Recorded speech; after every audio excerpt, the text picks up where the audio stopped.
메신저를 감시했다. 직원들 동의 없이 6개월 동안 사내 메신저를 감시했다. 지금 이런 얘기가 나왔거든요. 그 메신저 감시에 대한 뭐 주인공이 저니까 제가 좀 얘기를 할게요. 일단 저희도 처음에는 PC 카톡을 썼어요. 네, 회사에서. 네, 그래서 PC 카톡을 원래는 처음에는 썼었는데 그 이메일 주소 있잖아요. 회사 이메일 주소. 회사 이메일 주소를 다 중구난방으로 썼어요. 누구는 네이버, 누구는 지메일, 누구는 뭐 한메일 이렇게 다 중구난방으로 썼는데 이제 막 외부 업체들이랑 이메일 오고 가는 일도 조금씩 생기고 좀 없어 보인다고 생각을 했어요. 그래서 이거 뭔가 회사 메신저 겸 이메일 겸 그런 게 있을 것 같은데? 라고 찾아보니까 네이버가 무료로 배포를 하고 있더라고요. 그래서 무료네? 네이버네? 좋을 것 같아서 도입을 했죠. 도입을 하고 이제 PC에 개인 카톡을 지워주세요 라고 했어요. 그러면 이제 업무에 집중을 할 수 있겠다라고 저는 생각을 했던 거죠. 그래서 이제 라인웍스를, 네이버 라인웍스를 한참을 쓰다가 어느 날 공지가 오더라고요. 저희 이제 무료로 사용하는 걸 끝내고 유료로 변환을 하겠습니다. 공지가 오더라고요. 그때 고민을 했죠. 유료로 변환하는데 내가 써야 되나? 고민을 했는데 그때 당시 저희가 너무 잘 쓰고 있었어요. 막 캘린더에 모든 일정도 다 거기에 올라가 있고 뭐 이메일도 이미 다 막 외부 업체들이랑 이렇게 주고받고 있었고 그래서 에이 그 유료지만 쓰자 하고 유료로 전환을 했고 유료를 전환을 하니까 없었던 관리자 페이지가 생겼고 관리자 페이지가 생겼네. 들어가 보니까 그런 감사 기능이 있었어요. 그래서 직원들이 메신저를 뭐 어떻게 사용하고 있나, 뭐 예를 들면 무슨 요일에는 뭐 몇 메가바이트, 무슨 요일엔 몇 메가바이트 이런 식으로 막 그래프가 그려져 있고, 뭐 외부 이메일이 얼마나 오나, 뭐 그 첨부 파일이 들은 거는 뭐 크기가 용량이 얼마나 되나 그런 되게 자세하게 생긴 관리자 페이지가 있었고 들여다봤죠. 역시 돈을 내니까 이런 게 생기는 거구나 하고 들여다봤는데 그래프가 이상한 거예요. 정말 이렇게 소용돌이의 그래프가 있는 거예요. 메신저의 양이. 저희는 월, 화, 수, 목, 금, 토, 일 다 직원들이 나왔어요. 누구는 월, 화, 수, 목, 금 일하는 사람, 누구는 목, 금 쉬고 훈련사님들이 토, 일, 월, 화, 수 이렇게 쉬고 그래서 주 7일 다 메신저가 사용이 되고 있었는데 훈련사는 없고 사무팀만 나오는 목요일, 금요일에 비정상적인 사용량이 찍혀 있고 훈련사들만 오는 날에는 되게 조금이에요. 그런 식으로 이런 정말 소용돌이 같은 그래프가 있었고 이게 뭐야? 왜 이렇게 차이가 커? 이렇게 좀 들여다보니까 그 직원들이 실제로 자기네들끼리 나누는 대화가 타임스탬프로 계속 찍히더라고요. 실시간으로.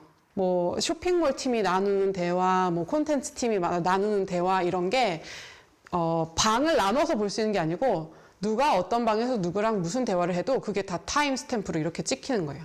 이렇게 찍히고 있어서 처음에는 뭐 직원들 대화가 이렇게까지 다 나오네 하고 조금 남의 일기장 훔쳐보는 느낌이 들고 이거는 좀 아닌 것 같아 하고 나가려고 했는데 좀 눈에 갑자기 띄었던 게 저희 아들 이름이 있더라고요. 저희 아들 이름이 이렇게 있으면서 아들이 이제 막 태어난 6개월짜리, 7개월짜리 아들에 대한 막 조롱, 그때 슈돌 출연한 거에 대한 막 비아냥, 그거를 보고 제가 제 아들에 대한 욕을 보고 좀 눈이 뒤집혔던 것 같아요, 솔직히. 아드님에 대해서는 뭐라고? 그 슈돌 나간 거 가지고 아들 앞세워가지고 뭐 돈 번다 이런 얘기라든지 아니면은 제가 뭐 자기들한테 뭐 잔소리를 하거나 업무 지시를 하면은 주은이 똥 안 싸고 뭐하니 똥 싸면 네가 똥을 싸야 네 엄마가 멈춘다 약간 이런 식 눈이 뒤집혀가지고 양심의 가책을 느끼면서도 이걸 손을 놓을 수가 없는 거예요. 제가 허락 없이 처음에 허락 없이 본 거 맞고 일요일이었던 걸로 기억을 해요. 일요일에 밤을 새서 봤어요. 6개월치의 대화가 네이버에서 그 네이버 관리자에서 보관을 하고 있는 거더라고요. 6개월치 대화를 밤을 새서 봤는데 어떤 특정 커뮤니티에서 사용하는 혐오 단어가 막 나오는데 저는 솔직히 말씀드릴게요. 한남, 소추, 네이버 라인웍스 관리자에서 배웠어요. 그 단어를. 그때 한참 인터넷에 막 뭐 여자, 남자 막 이렇게 뭔가 이렇게 갈라서 막 싸우고 그런 게 이제 막 시작되는 거를 제가 감지했던 그런 시기로 생각이 나요. 2018년? 18년 정도가. 근데 이게 우리 회사에서도 업무 시간에 회사 메신저에서도 이런 일이 벌어난다는 거에 제가 너무 충격을 받았어요. 그리고 너무 그분들이 되게 친절하고 정말 러블리한 사람들이었는데 그 옆에 앉아있는 너무 성실한 남자 직원한테 막 뭐 냄새가 난다. 회사가 돈이 없어가지고 사무실이 작아서 저 냄새나는 한남 새끼 옆에 앉아야 된다. 막 이런 말이 있고 대표님을 뭐 조롱하는 거는 뭐 당연하고 야 형욱이 지나간다. 너무 기가 막혔죠. 그게.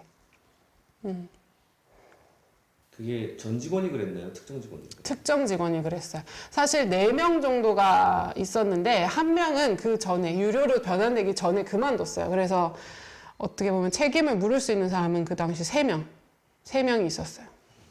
그 직원분들을 대하기가 어려우셨을 텐데 네. 그 당시 얘기를 좀 해주세요. 뭐 저희 아들에 대한 뭐 비아냥도 그렇고 동료 다른 직원분들에 대한 그런 혐오적인 발언도 그렇고 그게 너무 화가 나서 개인 간의 대화를 훔쳐본 건 잘못이지만 이거는 짚고 넘어가야겠다라고 제가 생각을 했어요. 그래서 화가 너무 나지만 제 나름대로 최선을 다해서 정중하게 표현을 했어요. 이게 회사에서 이런 대화를 회사 메신저를 사용해서 이런 대화를 하는 게 맞나 싶을 정도로 안 좋은 대화들이 많이 오고 가는 걸 내가 확인을 했다. 전체 공지를 전체 방에다 딱 올렸어요. 심각성을 좀 느낀 것 같아요. 왜냐하면 그 다음날 아침에 출근을 해보니까 회사 분위기가 정말 얼음 같았거든요. 그래서 어떻게 그 세 분한테 결국 얘기하셨나요? 며칠이 지나서 대면을 했어요. 근데 그 대면 하는 것도 저 되게 용기가 필요했어요. 그때 저도 같이 있었어요. 맞아, 같이 있었어요. 근데 그분들도 너무 얼어있다고 느끼긴 했어요. 되게 무서워한다, 두려워한다 그런 걸 느끼긴 했어요. 근데 저도 너무 화가 나 있는 상태여서 그분들의 그런 뭐 감정을 이해해줄 그런 여유가 없었던 것 같아요. 제가 되게 톡 쌌던 게 생각이 나요. 그 안에 있던 내용들이 그냥 정말 옳지 않은 내용들이 되게 많았어요. 그냥 넘어가기에는 쉽지 않은 문제다라고 생각을 해서 그들하고 얘기를 했고 그 자리에서 한 분이 그만두겠다고 했고 스스로? 네. 스스로 그만두겠다고 했고 두 분은 한 분은 계약이 되는 만큼 일하고 그만두셨고요. 그 나머지 한 분은 5년, 6년 열심히 같이 일하고 잘 퇴사하셨다고 생각해요. 네. 그 입사할 때 메신저 사용 동의 뭐 이런 계약서 네. 이제 받았던 이야기가 나오는데 네. 그건 어떤 이유에서? 그때 어쨌든 제가 뭐 개인 간의 대화를 허락 없이 본 거잖아요. 그래서 그거에 대한 변호사님의 걱정이 있었죠. 저는 몰랐는데 변호사님이 그걸 함부로 그렇게 보시면 안 된다라고 조언을 해주셨고 그리고 그런 동의서를 항목을 정리를 해서 전달을 해주셨어요. 이게 간단해요. 회사에서 쓰는 SNS는 업무 이외에는 개인적 얘기를 하지 말아달라. 이거는 감사 기능이 있는 프로그램이니 업무적인 이야기를 하고 개인이 하고 싶은 개인 간의 얘기는 자신이 들고 있는 휴대폰으로 얼마든지 할 수 있어요. 그거에 대한 얘기를 한 거예요. 우리가 쓰는 회사에서 쓰는 SNS는 업무적인 이야기만 하자. 그게 동의서의 내용이에요.